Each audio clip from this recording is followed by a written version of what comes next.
영원까지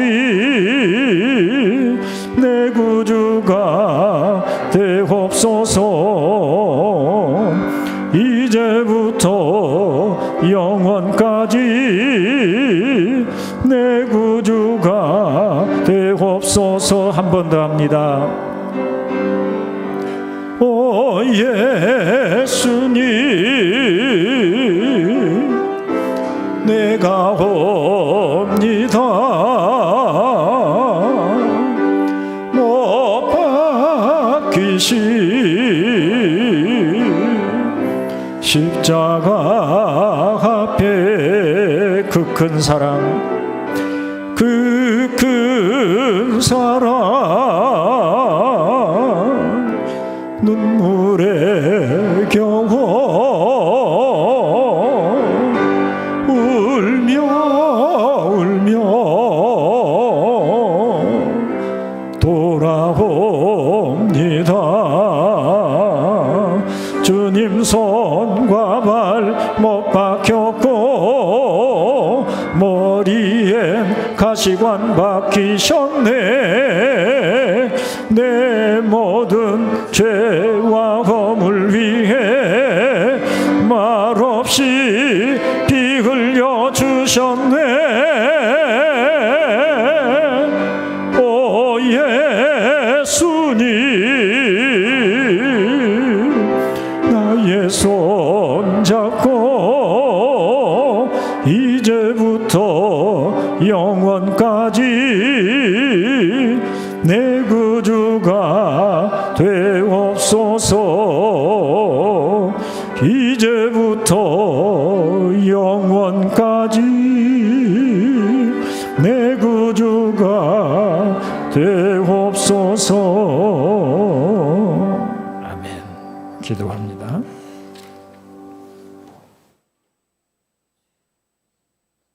우리의 왕 되시고 능력이 많으신 하나님 아버지 감사합니다. 아멘. 어둠과 죄 가운데 우리를 십자가 큰 사랑으로 생명과 빛 가운데 인도하여 주심을 감사합니다. 아멘. 진리의 영이시고 항상 우리와 함께 해주시는 임마누엘 하나님 아버지, 주여. 이 시간 주님의 말씀을 듣습니다. 하나님이 누구신지, 우리는 하나님의 말씀을 듣고 어떻게 살아가야 하는지, 주님께서 원하시는 삶이 무엇인지 거룩한 분별력을 주시옵소서. 아멘. 우리의 생각, 우리의 방법이 아닌 하나님의 때, 하나님의 방법으로 일하심을 믿습니다. 아멘. 진리를 깨달을 수 있도록 성령님 마음의 문을 열어주옵소서. 아멘. 블레싱데이 샬롬 전도 축제를 준비하는 가운데 주님을 알지 못하고 믿지 못하고 있던 죽어가던 영혼을 불쌍히 긍휼히 여겨 주시옵시고, 주여. 우리가 기쁜 소식을 전할 때 거부감 없이 받아들일 수 있는 마음 주시옵소서. 아멘. 그들의 영혼이 창조주 하나님을 믿고 십자가 사랑과 부활 그리고 천국의 소망을 가질 수 있도록 믿음도 주옵소서. 농산교회 모든 성도님들 거룩한 발걸음으로 그들 향해 가볍게 나아갈 수 있도록 믿음으로 무장하고 말씀대로 살아가며 거룩한 삶으로 전독해 하옵소서. 아멘. 능력이 많으신 하나님, 올해 농산교회 성경 읽기 일독을 통해서 우리의 시선이 주님을 바라보게 하시고 주님의 말씀을 의지하게 하시고 주여. 깨달을 수 있는 지혜를 주셔서 주님 안에서 한없는 평안과 기쁨을 누리며 성령의 열매를 맺는 한 해가 되게 하시옵소서. 아멘. 이 시간 마음과 뜻과 힘과 정성을 다하여 주님 예배합니다. 아멘. 이 시간 인재하실 줄 믿사오며 감사하신 예수님 이름으로 기도드립니다. 아멘.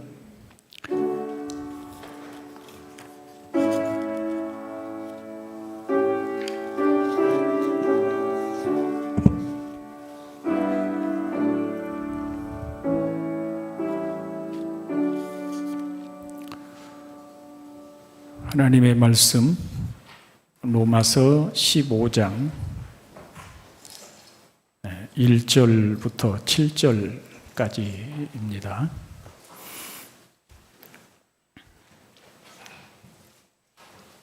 로마서 15장 1절부터 7절 교독하겠습니다. 제가 한 절 읽고 여러분이 또 한 절을 읽고 마지막 7절은 같이 봉독합니다. 믿음이 강한 우리는 마땅히 믿음이 약한 자의 약점을 담당하고 자기를 기쁘게 하지 아니할 것이라.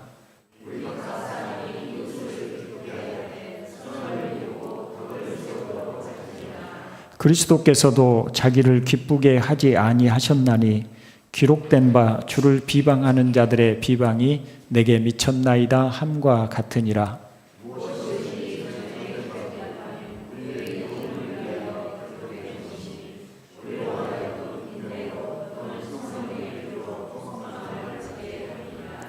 이제 인내와 위로의 하나님이 너희로 그리스도 예수를 본받아 서로 뜻이 같게 하여 주사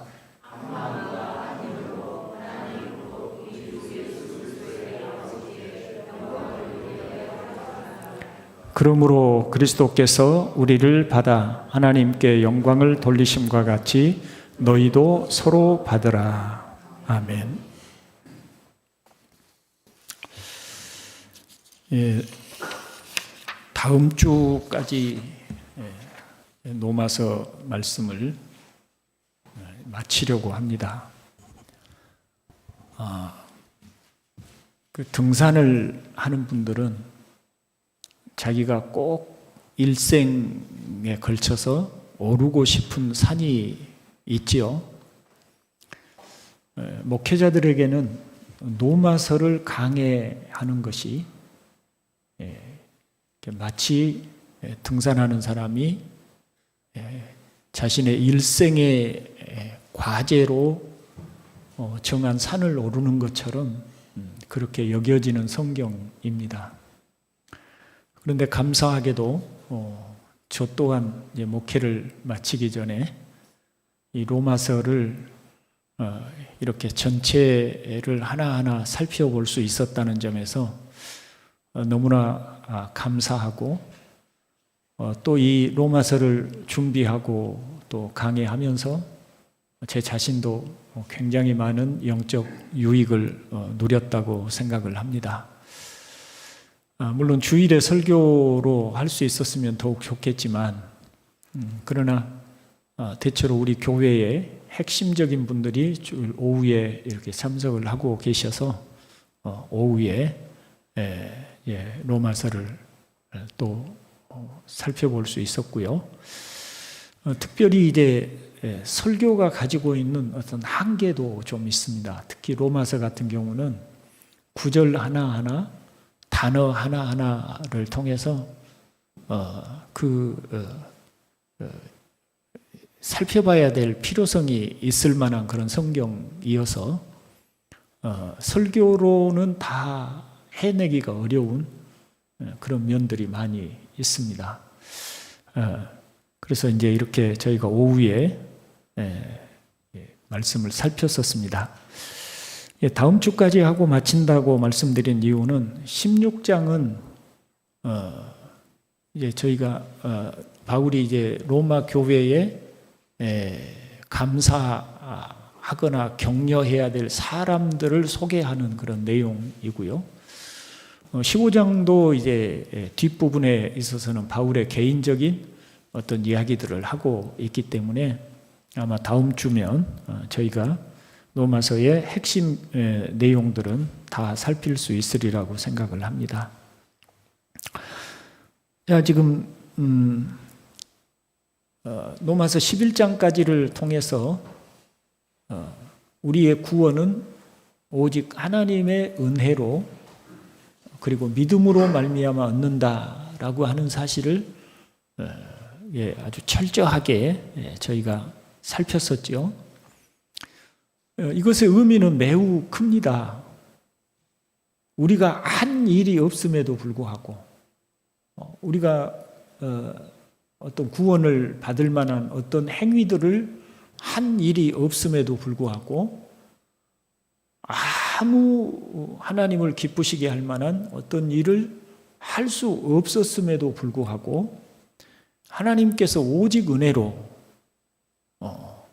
믿음을 통해서 우리를 구원해 주셨다고 하는 것이 우리에게 더할 수 없는 큰 은혜인 것이죠. 이런 은혜를 우리가 입었으니 이제 구속받은 우리의 삶은 어떠해야 되는가 라고 하는 게 12장부터 기술되어 있습니다. 한마디로 말을 하면 너희 몸을 하나님이 기뻐하시는 거룩한 산 제물로 드리라는 것이었고요. 그 산 제물로 드리라는 그 산 제물로 드리는 것이 무엇인가에 대해서 바울 사도가 가장 핵심적으로 얘기하고 있는 것은 교회 안에 있는 믿음의 형제들과의 관계를 사랑으로 연합하는 것이 바로 산 제물로 드리는 것이다. 이 점을 이제 아주 핵심적으로 그리고 지속적으로 말씀하고 있다고 하겠습니다. 오늘 본문에서도 마찬가지죠. 1절 다시 한번 읽어 보시겠습니다. 믿음이 강한 우리는 마땅히 믿음이 약한 자의 약점을 담당하고 자기를 기쁘게 하지 아니할 것이라 했습니다. 앞에 14장과 연결해 보면 믿음이 강한 사람은 자기를 기쁘게 하기보다 주님을 위하여 약한 사람의 약점을 돌보아 주어야 한다는 것이죠. 그러기 위해서는 뭘 포기해야 되죠? 믿음이 약한 사람들의 약점을 담당해 주기 위해서는 뭘 포기해야 됩니까? 자기를 기쁘게 하는 것을 포기해야 된다. 그래서 자기를 기쁘게 하지 아니할 것이다. 자기를 기쁘게 하는 것을 포기해야 된다고 할 때 어떻게 포기해야 되는가? 2절 보시면 우리 각 사람이 이웃을 기쁘게 하되, 그렇죠? 뭘 이루고? 선을 이루고 뭘 세우도록? 덕을 세우도록 할지니라 합니다. 선을 이루고 덕을 세우도록 할지니라. 그러니까 우리가 자기를 기쁘게 하지 않고 믿음이 약한 사람들을 우리가 세워주어야 할 때, 그들의 약점을 우리가 수용하고 받아들여야 할 때 자기를 기쁘게 하지 않으려고 먼저 우리가 해야 될 뿐만 아니라 그렇게 함으로 해서 선을 이루고 덕을 세워 나가야 되는 목표를 가져야 된다라고 하는 거죠. 왜 자기를 기쁘게 하지 않고? 여러분, 우리 사람은 누구나 다 자기를 기쁘게 하고 살고 싶지요. 자기가 기쁘지 않는데, 자기를 위하지 않는데 어떻게 우리가 남을 위할 수가 있겠습니까? 먼저는 우리가 언제나 자기 자신이 우선이잖아요. 그게 일반적으로 우리가 사는 방식이잖아요. 그런데 우리에게는, 그리스도인에게는 너희는 자기를 기쁘게 하는 일을 포기하고 믿음이 약한 형제의 약점을 담당해 주어라. 어떻게? 그 형제를 통해서 형제를 약점을 담당해 줌을 통해서 선을 이루고 덕을 세우는 목표를 가지고 그렇게 해라. 이게 산 제물로 너희 자신을 하나님께 드리는 것이다. 이런 이야기죠. 왜 우리가 그렇게 해야 됩니까? 앞에서도 말씀드린 바와 같이 우리는 모두가 다 자기가 우선이잖아요. 솔직히 그렇죠? 자기가 우선이잖아요. 일반적으로 우리가 살아가는 삶이 다 자기가 우선인데 어떻게 자기를 기쁘게 하지 않고 자기가 우선이지 않고 형제의 약점을 먼저 담당해 줄 생각을 할 수 있는 것인가? 우리 주님이 그렇게 모범을 보여주셨다. 같이 합니다. 주님이 모범을 보여주셨다. 자, 3절 같이 한번 읽어볼까요? 그리스도께서도 자기를 기쁘게 하지 아니하셨나니 기록된 바 주를 비방하는 자들의 비방이 내게 미쳤나이다 함과 같으니라. 기록된 바, 그리고 이제 그 주를 비방하는 자들의 할 때 그 주 앞에가 기억자가 있죠. 관주를 한번 보십시오. 기억자에 보면 시편 69편 9절이죠. 그러니까 시편에 기록된 바와 같이 주를 비방하는 자들의 비방이 내게 미쳤나이다. 주를 비방하는 자들의 비방이 나에게까지 이르렀나이다. 주님을 비방하는 자들의 비방이 나를 비방하고 있습니다. 그런 사실을, 그런 비방을 받으면서도 주님은 자기를 어떻게 했다고요? 기쁘게 하지 아니하셨다. 자기에게 유익이 되고 자기에게 좋았기 때문에, 자기를 행복하게 해주었기 때문에, 자기의 상황이 좋았기 때문에 주님은 자기를 기쁘게 하지 않고 우리를 위해서 행하신 것이 아니라 나쁜 환경, 주님을 비방하는 자들의 비방이 주님에게까지, 예수님에게까지 미쳤지만 그럼에도 불구하고 그런 비방을 받으면서도 주님은 자기를 기쁘게 하지 않고 우리를 위해서 자기를 희생하는 삶을 사셨다. 이런 이야기인 것이죠. 4절 읽어봅니다. 무엇이든지 전에 기록된 바는 우리의 교훈을 위하여 기록된 것이니 우리로 하여금 인내로 또는 성경의 위로로 소망을 가지게 함이니라. 전에 기록된 바는 아까 3절에서 기록된 바 했죠. 그리고 시편의 말씀을 인용했잖아요.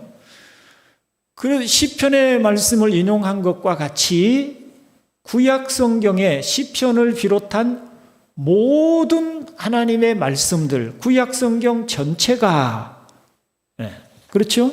구약 성경 전체가 무엇이든지, 전에 기록된 무엇이든지, 그러니까 선지자들의 기록이나 혹은 어떤 역사서들이나 시편들이나 이런 모든 성경이 다 무엇을 위해서 기록했냐면 오늘 우리에게 교훈을 받으라고 그렇게 기록을 했다는 것이죠. 그럼 어떤 교훈을 주고자 하는 것이냐? 선지자들도 자기를 기쁘게 하지 않고 많은 핍박과 환난 속에서 심지어 죽임을 당하면서까지 하나님과 하나님의 백성들을 위해서 희생하는 삶을 살았다. 그걸 우리에게 본을 받으라고 교훈으로 주셨다. 그런 선지자들처럼 예수님도 자기를 기쁘게 하지 않고 또 자기를 희생하여 우리를 위하셨다. 우리를 위해 주셨다. 우리도 그 교훈을 받아서, 예수님이 선지자들의 교훈을 받아서 자기를 기쁘게 하지 않고 우리를 위해서 자기를 희생하신 것처럼 우리들도 그 교훈을 받아서, 우리의 교훈을 위해서 기록된 것이니까 우리들도 그 교훈을 받아서 자기를 기쁘게 하지 않고 형제의 약점을 담당해서 선을 이루고 덕을 세워가는 그런 삶을 살아야 한다. 그것이 하나님을 기쁘시게 해드리는 산 제사로 드리는 삶이다. 이런 의미의 말씀이 되겠습니다. 히브리서에 보면 모세는 애굽의 모든 보화보다 그리스도와 함께 고난받는 것을 더 좋아했다고 하죠. 그 결과로 모세는 그렇게 자기를 기쁘게 하기보다 하나님의 백성을 위하여서 헌신된 삶을 살았던 모세는 오늘 오전에 설교 말씀드린 바와 같이 그는 죽었지만 죽지 않았죠. 그래서 변화산에 나타났잖아요. 변화산에 예수님이 영광스러운 모습으로 변화되었는데 모세는 보잘것없는 모습으로 나타났죠.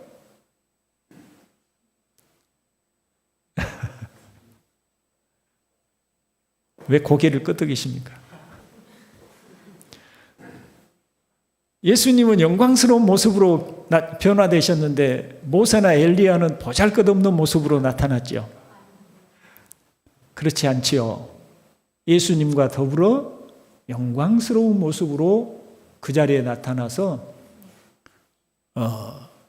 예수님이 십자가에 죽으시고 우리를 위하여 고난당하시고 다시 부활하실 것에 대해서 함께 대화를 나누셨다고 합니다. 그러니까 그걸 통해서 우리에게 교훈을 주시는 것이죠. 자, 봐라, 모세는 자기를 기쁘게 하기보다 애굽의 보화라고 하는 애굽의 모든 보화를 얼마든지 자기가 누릴 수 있는 그런 환경과 자격을 가지고 충분히 그것들을 자기를 위해서 사용할 수 있었음에도 불구하고 그것을 다 버렸고 하나님의 백성들을 위해서 고난을 받으며 자기를 희생하는 삶을 살았지 않냐. 산 제물로 자기를 드리는 삶을 살았지 않냐. 그런데 결과를 봐라. 모세는 죽었지만 죽지 않았다. 그는 영광 중에 하나님과 함께 거하고 계신다. 거하고 있다. 우리에게 그걸 교훈으로 삼고 너희도 자기를 기쁘게 하지 말고 누구를? 형제의 약점을 담당하여 선을 이루고 덕을 세우는 삶을 살아라. 이런 권고를 하고 있습니다. 자, 이제 5절로 6절 읽어봅니다. 이제 인내와 위로의 하나님이 너희로 그리스도 예수를 본받아 서로 뜻이 같게 하여 주사 한 마음과 한 입으로 하나님 곧 우리 주 예수 그리스도의 아버지께 영광을 돌리게 하려 하노라. 앞에 말씀하신 그런 여러 교훈들과 그런 이유들로 통하여서 너희로 이제 한 마음과 한 뜻, 하나됨을 이루라. 이렇게 말을 하죠. 여러분, 우리가 이런 말씀들을 충분히 이해한다면 교회에서 분열이 일어날 까닭이 없잖아요. 교회 안에서 분열이 일어나는 것은 결코 하나님의 기쁘신 뜻이 아니라는 것을 우리가 충분히 알 수 있지 않아요? 우리 한국교회가 많은 분열과 다툼이 일어나는 이유는 진리를 모르거나 진리를 따르지 않기 때문에 그렇다라고 할 수가 있습니다. 자, 그러면 우리는 어떻게 한 마음과 한 뜻으로, 즉 하나됨을 이룰 수 있을 것인가? 어떻게 이룰 수 있을 것인가? 그것은 우리가 하나님 우리에게 하나 되게 해 주십시오. 기도해서 되는 일이 아니라, 물론 기도도 해야 되겠죠. 그러나 이것은 기도해서 되는 일이 아니라 누구를 본받아야 한다고 합니까? 그리스도 예수를 본받아. 그리스도 예수를 우리가 본받아 살고자 할 때 이것은 이 하나됨이 우리에게 이루어진다는 것이죠. 자, 구체적으로 우리가 교회에서 어떻게 하나됨을 이루어 갈 수 있는가? 첫째, 예배를 통해서 이루어집니다. 여기 한 마음과 한 입으로 아버지께 영광을 돌리게 하려 하노라. 자, 아버지께 영광을 돌리게 하려 하노라. 이게 구체적으로 우리 교회 가운데 나타나는 일이 무엇이에요? 예배이지요. 예배는 하나님께 영광 돌리기 위해서 함께 모이는 것입니다. 그것이 예배입니다. 그러니까 예배를 통해서 우리의 하나됨이 이루어진다는 것이죠. 자, 예배하기 위해서는 무엇이 필요합니까? 모여야 되죠. 일단 모일 때 마음만 모입니까? 마음만 모입니까? 몸이 함께 와야 되죠. 그렇죠? 자, 여기 우리가 이런 생각을 해보세요. 우리는 하나님의 자녀들인데 주일 아침까지 어디가 있었죠? 각자 자기 집에 머무르고 있었습니다. 다 우리는 뿔뿔이 흩어져 있었습니다. 어떤 사람은 여수에도 계시고, 어떤 사람은 저 나간에도 있고, 어떤 사람은 순천 연양동에도 있고 조례동에도 있고 다 자기 집에 다 흩어져 있었습니다. 자, 그런데 예배하기 위해서 우리는 다 몸을 가지고 함께 모였습니다. 이제 뿔뿔이 흩어져 있던 지체들이 함께 모인 것이죠. 그게 예배예요. 그리고 함께 모여서 자, 같은 내용의 찬송을 함께 부릅니다. 그렇죠? 같은 내용의 찬송을 함께 부릅니다.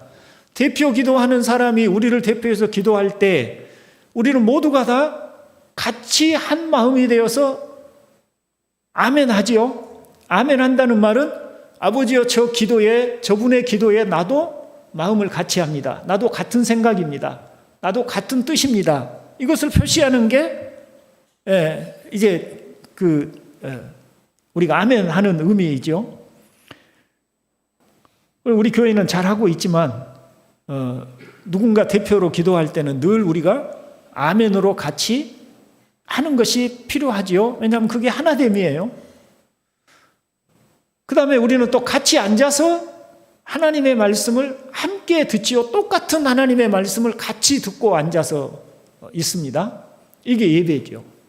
예배는 하나됨의 표시인 것입니다.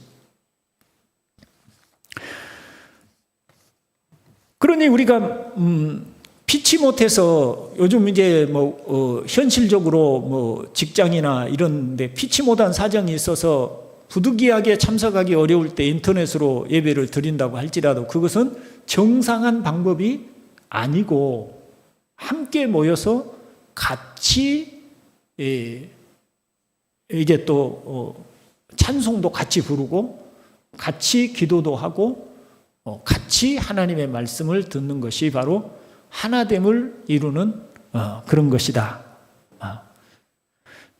다음으로 오늘 본문에는 없지만 함께 성찬을 행함으로 하나됨을 이룹니다. 성찬의 가장 기본적인 의미는 뭐예요? 예수님의 살과 피를 먹고 마시는 것이죠. 자, 그러면 요즘은 우리가 성찬식을 할 때 다 이제 조각조각 쪼개가지고 그냥 하나씩 쉽게 먹을 수 있도록 해놨습니다만은 원래 성찬식은 예수님께서 빵을 가지시고 떼어서 주신 거예요. 큰 빵을 가지고 제자들에게 그 빵에서 이렇게 떼어가지고 나누어 분배해 주신 것이에요. 이게 뭐예요? 하나의 큰 빵을, 그 빵은 누구를 의미하죠? 예수님. 예수님을 의미하는 그 빵을 한 사람 한 사람에게 나눠주는 것입니다. 그러니까 같은 한 빵을 같이 나누어 먹는 것이죠. 이게 성찬입니다. 그리고 초대교회의 성찬은 단순히 우리가 요즘 행하는 성찬식만을 말하고 있지 않습니다. 초대교회 성찬은 반드시 이런 성찬, 떡과 잔을 나누는 조금 그 사족을 조금 붙여보면 예수님이 나누어 주신 잔은 지금 우리가 성찬식에 사용하는 한 모금이나 될까 말까 한 그런 잔일까요? 아닐까요? 아니었을 거예요. 그 당시 사람들은 의뢰이 빵을 먹을 때 지금 우리처럼 조그만하게 맛만 보는 빵이 아니라 큼직큼직하게 식사 한 끼를 먹을 수 있도록 큰 빵을 이렇게 떼어 주시고 받아 먹으라 하셨고 또 잔을 가지셔서 거기에다가 충분히 그 빵과 함께 마실 수 있는 분량의 이 잔을 나누어 주셨을 거예요. 자, 같은 포도주를 여러 잔으로 분배했어요. 그리고 같은 빵을 여러 조각으로 나누어서 함께 먹었습니다. 그뿐만 아니라 이 성찬에는 반드시 초대교회는 성만찬을 행했습니다. 만찬이란 함께 식사를 하는 것입니다. 제가 같이 성경 공부를 하고 있는 어느 목사님은 늘 자기 교인들을 이야기할 때 우리 식구라는 말을 아주 늘 사용을 하십니다. 그 말이 너무 타당한 말이에요. 한 식탁에서 같이 밥을 먹는 사람들이 식구죠. 그렇죠? 그러니까 한 가족, 한 식구, 그게 이제 같이 밥을 먹는 거예요. 그러니까 초대교회가 성만찬을 행해서 같이 함께 식사를 했던 이유는 우리는 한 식구다, 그것을 상징하는 것이, 그걸 의미하는 것이었어요. 그 초대교회 기록을 보면 이런, 주인도 교회에 나오고 종도 교회에 나와요. 주인과 종이 함께 교회를 나와요. 그런데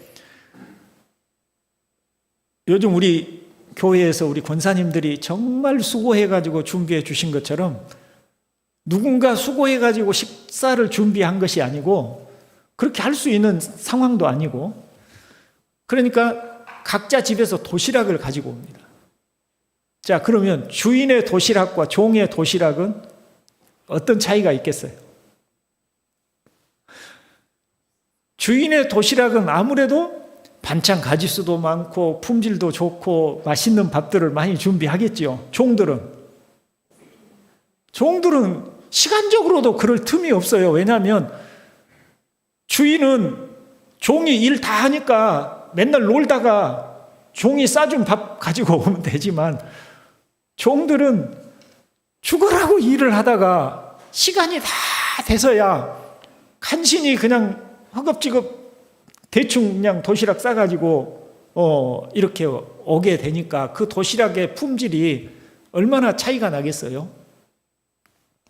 그러다 보니까 인간이 완전하지 못하니까, 신자라도 완전하지 못하니까 고린도 교회 같은 데는 부자들끼리 먼저 와가지고 자기들끼리 밥을 먹고, 종들은 빨리 올 수가 없으니까, 일하다 보니까 빨리 올 수가 없으니까 나중에 가지고 온 자기들의 부실한 도시락을 어쩔 수 없이 종들끼리 앉아서 먹고, 그거에 대해서 바울이 신랄하게 꾸짖었죠. 그게 어찌 식구냐? 그게 어찌 형제냐?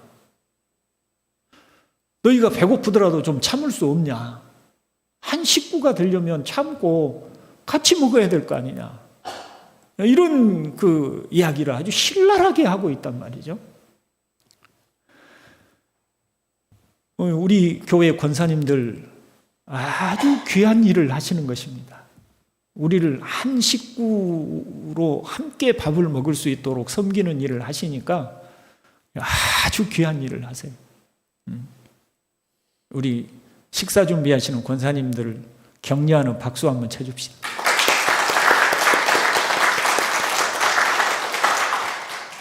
사실 집에서 밥에 식구들 밥 해주는 것도 얼마나 지긋지긋할 텐데 교회까지 와가지고 식사 준비해 주는 일이 얼마나 힘들겠어요. 그죠? 그럼에도 불구하고 참 저희 권사님들 한 번도 불평하는 일 없이 이렇게 잘 섬겨주니 얼마나 감사한지 몰라요. 그래서 한 식구, 함께 밥을 먹는 한 식구 되는 것이 바로 하나됨을 우리에게 보여주는 것이다. 우리는 한 식구다. 우리는 한 식탁에서 같이 밥을 먹는 한 식구 가족이다 라고 하는 것을 보여주는 것입니다. 그래서 교회는 가족인 것입니다.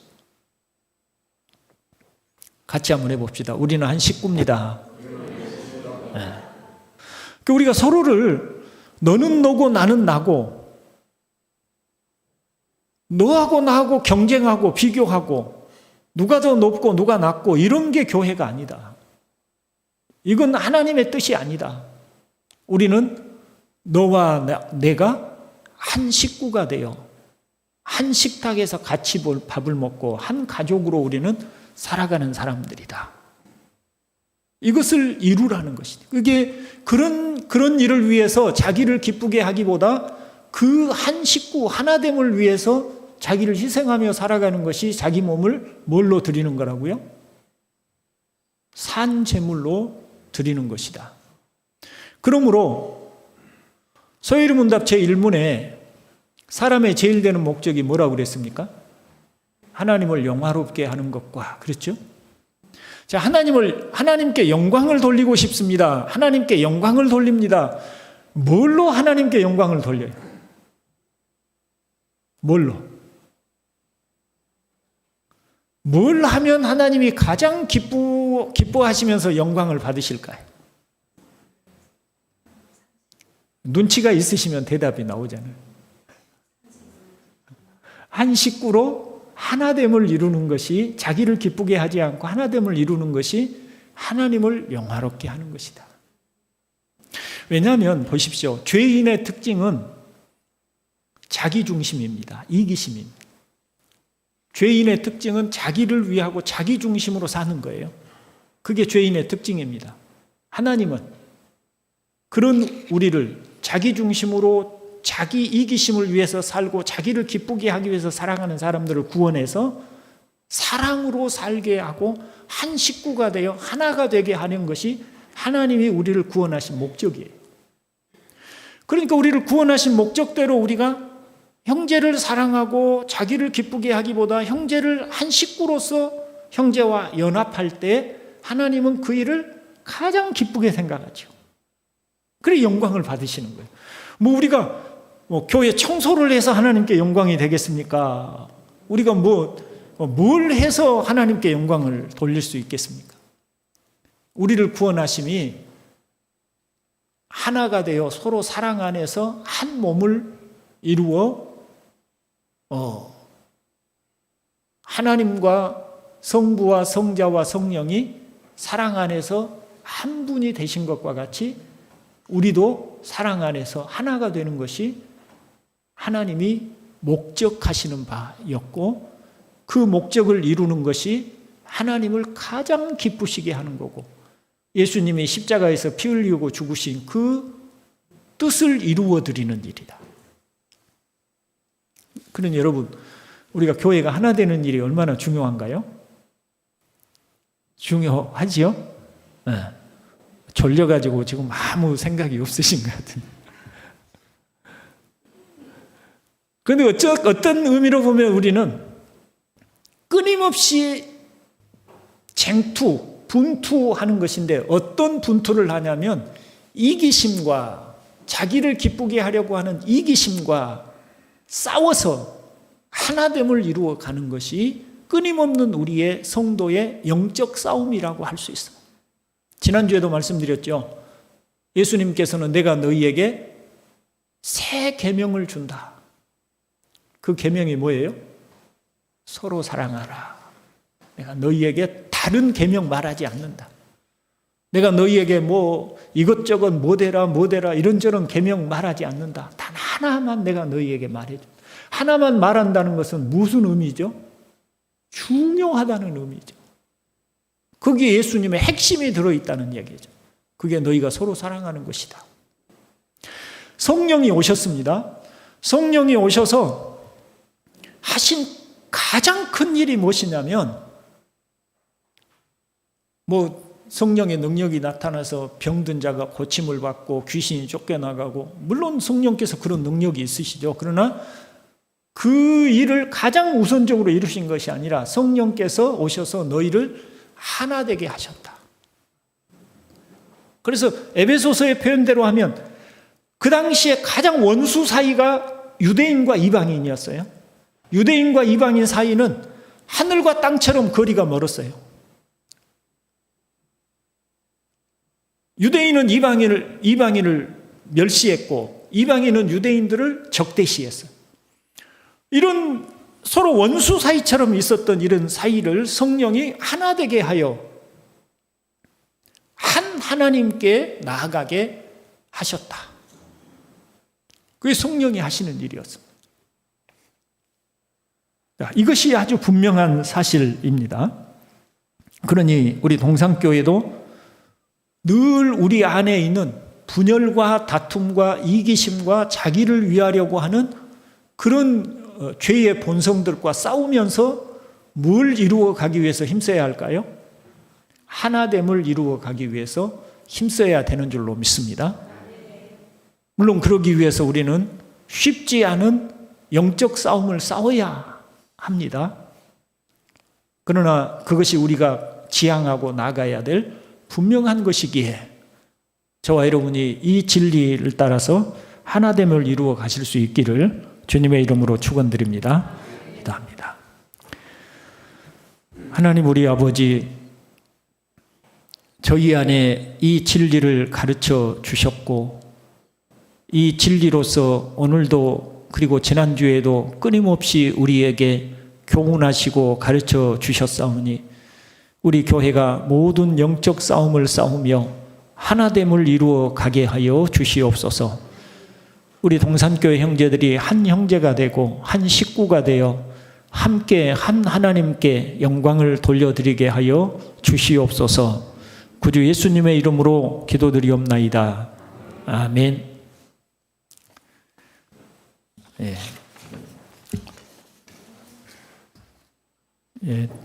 저희가 지금 샬롬 축복전도 2주차를 오늘 시작을 합니다. 열심을 내어주셔서 정말로 감사드립니다. 그리고 제가 참 기뻤던 것은 어제 이제 선물을 준비를 하면서 여러 원래 섬기시겠다고 작정하신 분들 빼놓고도 몇 분이 오셔서 함께 수고를 해주셨는데 그 중에 우리 2030 청년들도 왔습니다. 얼마나 속으로 기뻤는지 몰라요. 한 번도 교회에 무슨 일에 동참하고 이렇게 헌신 안 했잖아요. 그런데 이제 조금씩 변화되어 이제 그런 일들도 이게 하게 되었구나. 이제 우리 청년들이 이제 앞으로 더 이제 정말 교회에 헌신된 일꾼으로까지 세워져 가게 될 것이라고 생각을 하니 큰 기쁨이 있었습니다. 릴레이 기도를 지금 계속하고 있는데요. 그 릴레이 기도하신 후에 꼭 단톡방에다가 기도하고 갑니다라고 그렇게 인증을 해 주시기를 바랍니다. 자, 복음 찬송가 253장 드립니다.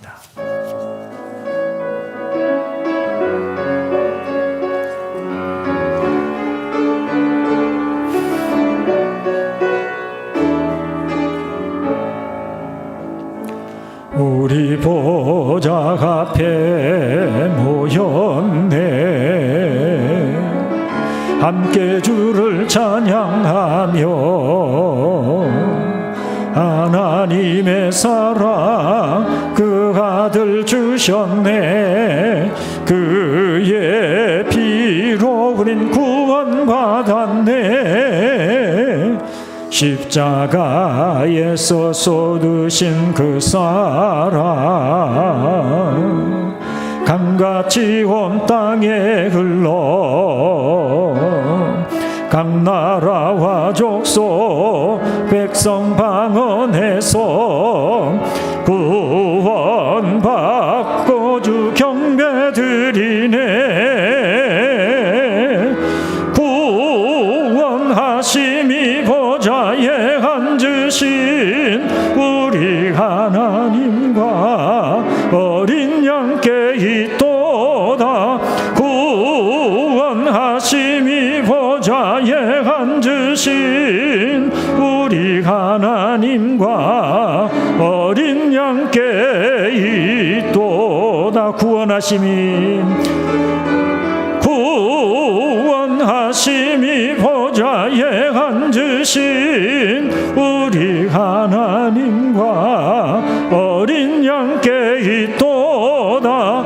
구원하심이 보좌에 앉으신 우리 하나님과 어린 양께 있도다.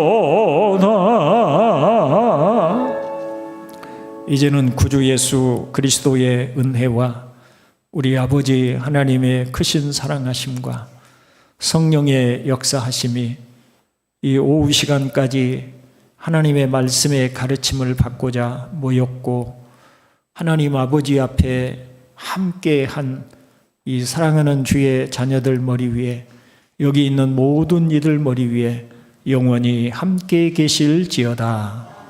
아멘.